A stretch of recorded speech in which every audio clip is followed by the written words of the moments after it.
Pra, ty deri para disa muajsh të doli presidenti amerikan.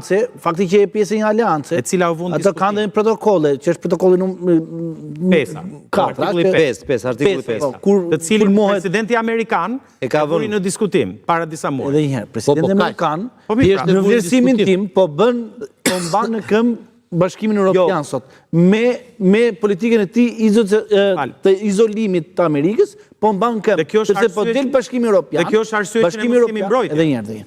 Bashkimi Evropian po del si një entitet politik dhe social shumë herë më lart dhe më zhvilluar se Shtetet e Bashkuara të Amerikës, sepse këtu realisht ka disa grup shtete që nivelin e cilësinë e jetesës dhe mënyrën se si e shohin të drejtat dhe liritë themelore të njerëzit e gjitha me radhë janë ndryshe nga Amerika. Kush e tha këtë? Po them unë. Sepse gazuar mbi cilat statistika? Mbi politikën e sot me amerikanë, sepse statistikat ekonomike sot nuk e konfirmojnë këtë në Bashkimin Evropian. Nuk është vetëm ekonomi shoqëria. Po sigurisht, pse çfarë? Është dhe drejtat dhe liritë themelore. Të tipit? Të tipit, të drejtat e njeriut. Sot të gjitha janë në pikpyetje. Të drejtat e njeriut janë dhe konventat e Gjenevës sot janë më në pikpyetje sot se kur. Sepse kemi shtete të cilat për një luftë dhe për për të qenë më të izoluar dhe për të marrë nga forca populiste, të cilët drejtohen nga forca populiste. Si populiste, lutem, më fal. Debati më i madh sot në Britaninë e Madhe, por edhe në vende evropiane, antar të Bashkimit Evropian, është duhet të tërhiqemi nga Konventa Evropiane e Drejtave të Njerëzit. Po, pse për çfarë arsye? Pse? Sepse nuk duan më migrimin dhe emigrimin sepse lejon lëvizje migratore për arsye ekonomike të kamuflohen përmes drejtave të njerëzit. Ç'është më tani kamuflim se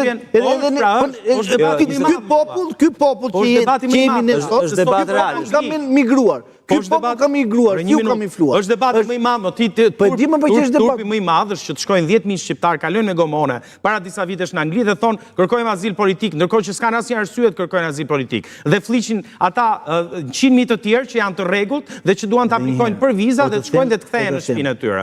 Po ja pra kjo shkojnë Kenya, ka një drejtë real tek pyetja e madhe dhe këtu ndoshta është një mision tjetër që besoj unë do ta bëj. A ka koha që Shqipëria më shumë të shoh për të rritur kapacitetin mbrojtëse apo të shoh për integrim? Nuk kemi.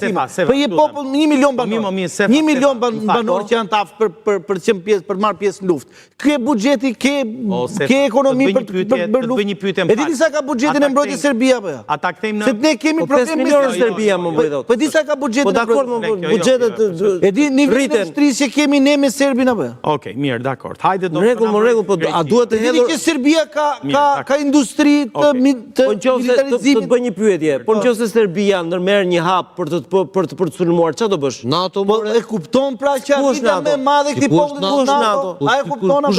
Arritja më e madhe. Arritja më e madhe e qeverisë 35 vjeçare të Shqipërisë është NATO. Po tallesh? Greqia, Italia, këto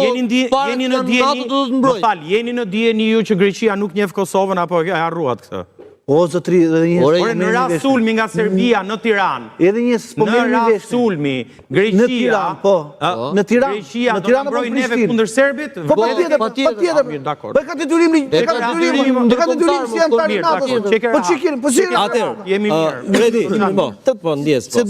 Jemi drejt fundit. E kapëm me NATO-n kot se do të flisja çik për integrimin të drejtë. Po na vjen me për integrim jo ka si diell vjen. Okej, vetëm 1 minutë kohë se jemi drejt. Turku në vllaj që është antar i NATO-s. Integrimi po. Ore mos i plotsofshim kurr. A na fusin kështu siç jemi. Do zonë na fusin. As më intereson fare. Na marrin prej dorës na fusin. Siç kanë futur Rumaninë, Bullgarinë, lloj sojë llopi. Na fusin edhe neve më vëlla, na bëjnë një dhuratë. Të doli nga shpirti kjo. Po patjetër më. Po pse më lart se nesh Rumania. Jam thuaj moti, më lart se nesh Rumania.